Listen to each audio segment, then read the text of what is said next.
The next area I want to go in is advertising. But the key is this.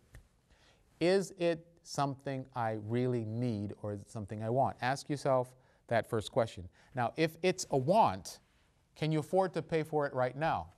Goes to another issue of credit. Immediacy, gratification. I can go in and put it down on the credit card, and then I'll pay the minimum payments over the next few months and pay it off. Don't get into that habit. Get away from that habit. We should all have a kumbaya moment together where we come together with all of our credit cards and then we cut them up. That would be a wonderful experience, and if you're interested in doing that, we can all do it together. But the issue is to get away from that thought process of, I can put it on a credit card because I'm ending up continuing the process of paying a company money that I don't necessarily have to if I'm prepared to pay for it now. Have I saved for it? Have I planned for it? Was it part of my budget? Have I assessed this? Have I talked to my spouse about it? Is it something we're prepared to go and get at this point in time? And the third question is, if you can't afford it now, will you be able to save money to purchase it in the future? I always love that. Is, all right, we don't have the money now, so we can prepare to buy it in the future. And guess what? When we do that and we walk out of the store without purchasing it that day because it wasn't a part of our plan, it goes away.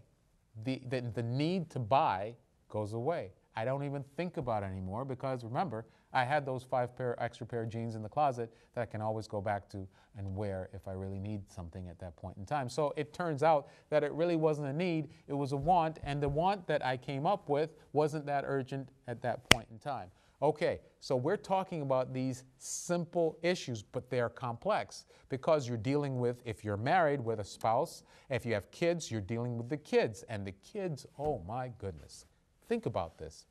Advertising is one of the things that we're talking about in reference to living within your means. From the moment your child is born, advertising agencies are going after them. I believe it was Reagan in the early 80s that deregulated the advertising industry. So now they could go after your kids in so many different ways, and it is very deep. Watch what your kids are watching on the television screen because it's all about advertising to them and getting them to get into the habit of becoming consumers, becoming a consumer, and that is a critical issue. We have to protect them against the advertisers because we are bombarded on a daily basis. You can't avoid advertising. If you don't even have a TV, you can walk out the front door and you see a billboard. You can drive different places and you see all of these different ads that are available to get you to buy something. If you go into a store, they have new forms of advertising that try to get you to buy certain things. I ask you to go to a store, and when you look at buying something, look up above and below that product, because what they do strategically is put the product that they want to sell or the manufacturer who pays the most for the ad space. So you can probably find something cheaper if you look above or below that specific product. Advertising is there to change your mindset of how and why you purchase for your kids. The other thing is that kids are coming to you every day. I have a child that will not stop asking, but Daddy, I want it. But Daddy, can I have it? Can I have it? Daddy, and it gets to the point where they're teaching your children to ask, because when you ask repeated amount of times, you break down that wall of resistance that the parent has. And finally, out of exasperation, all right, let me give it to you. But let's get it. And then you get away from your whole context of, is this something we planned for, or is it something that we actually need? So now you're teaching your kids to behave in a way that you're trying to get away from. So it becomes a very difficult process of maintaining that focus on a budget. That focus on a budget. So when we talk about incorporating the whole family in this budgetary process, that is essential. And there's no age limitation. My son is 7, my daughter is 5. We sit down and say, we're going to the store today, and we're planning to purchase this item. We've budgeted for this. So that's what we're going to do. Now, have you any money saved up? What are you planning to ask for when you go to the store? Or we just say, there's nothing else that we're there. We're going to the store for the journey and the experience and make it exciting for the kids. But we try to make sure that unless they've saved for something and it's a part of the budget, that we try to stay away from these purchases that are not necessary. Again, it goes to those questions. Do I need this? Is this something that I really need, or is it something that I want? Ask the child the same question. 2, if it's a want, can I afford to get it today? Do you have the funds to buy this item today? Ask the child the question, because they know. They begin to understand the context of this consumer-driven society. And then, of course, if I can't buy it today, if you don't have the money today, son, then maybe we should wait to get it. And guess what happens? The same thing that happened to me in giving up that option of buying it because I didn't have the funds to buy it or I didn't really need it, happens to my child. He forgets about that item. And then what he does is we leave and go home, and it's no longer a part of his mindset. It seems as if that when we see something, this thing called greed, this thing called thinking about that I need to keep up with the Joneses on the other side of the fence, it's not that important. And going back to the initial conversation about what happy people know about money is that they're not focused on money.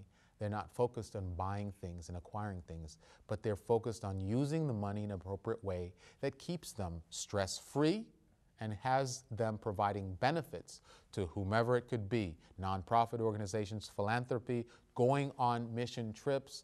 All of these elements are part of how happy people now focus on how they use the money. They're not focused on the money. One of the major other issues that, and we'll talk about 2 more. One is the specifics about access to consumer credit. We've talked about this, and I continue to repeat it over and over again, is consumer credit is one of the most dangerous areas that we could deal with. Right now, your bank is trying to expand its market share by extending credit to more risky clients. And what they're doing with those future payments on those credit cards is they're bundling those assets and they are selling them to investors. So it frees up the capital for themselves. But guess what? This freed up capital is not really a free way of giving you credit. There are costs associated with credit. So they look at assessing you in a variety of ways. Yes, they still look at your credit report, so they look at character. They still look at if you have a savings account, so they look at capital. And they still look at your ability to pay back, because if you don't have a job, they're probably not going to look at you as favorably. But if you do have a job, they say, yes, he has the capacity to pay back on this account. Okay, but they're looking at riskier clients. They'll look at that and give you a card. And they give it to you saying, you are now having the capacity to buy what you need to buy when you need to buy it. But they don't tell you that I am a business, and this business is in business to make money. So they're going to make money off of your acquisitions and your purchases. I advise that you get away from credit cards and the use thereof. And if you can't pay back the balance within 30 days, why are you going to use it?